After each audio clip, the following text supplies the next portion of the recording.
I would safely say don't expect too much, because the European Union has no executive mandate, and to solve a crisis you need to have an executive mandate. You cannot solve a crisis with a legislative mandate. It's like having 23 captains on a ship, which is quite nice when the sun is shining and the band is playing.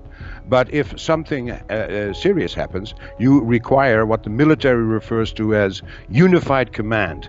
You need one captain on a ship in order to solve it. And right now there is no European integrated approach, because it falls back to individual member states who each have to come up with their own plan. And you already see that some European countries approach this much different than others. Most of the funding, I think, will go to policy and research, and little to on the ground practical measures.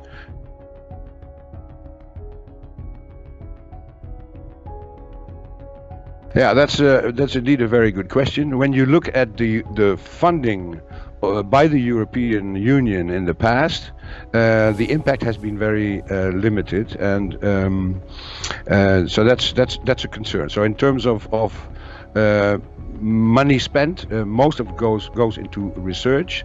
We have to wait and see. Maybe this time it will be different.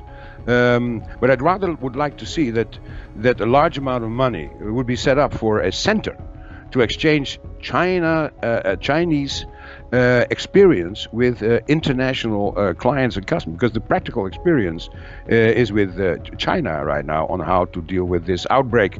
And the Europeans are just starting to face the outbreak. So I think there's a lot that can be learned by the Europeans from directly accessing Chinese experience. Even when we only talk about individual member states, they can benefit from this as well.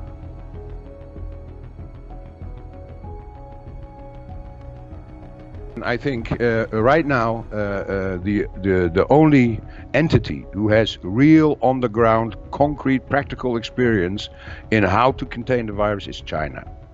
And you need an executive mandate, I said it already, but modern crisis management consists of three elements that need to be taken together: seamlessly connected pre-impact risk management, you couple that with peri-impact response management, and then post-impact consequence management. One has to build a box around these three elements and manage that box, and then you're going somewhere. But you need an executive mandate for that as well. Again, I think the call for an online exchange platform where individual and private and national, regional government entities, but also private entities, can benefit from the Chinese experience. A lessons learned project. We are actually working on something like that, and we would be quite willing to help facilitate this international exchange, because this will not be the last outbreak. In the future, there might very well be outbreaks with a much more dangerous virus.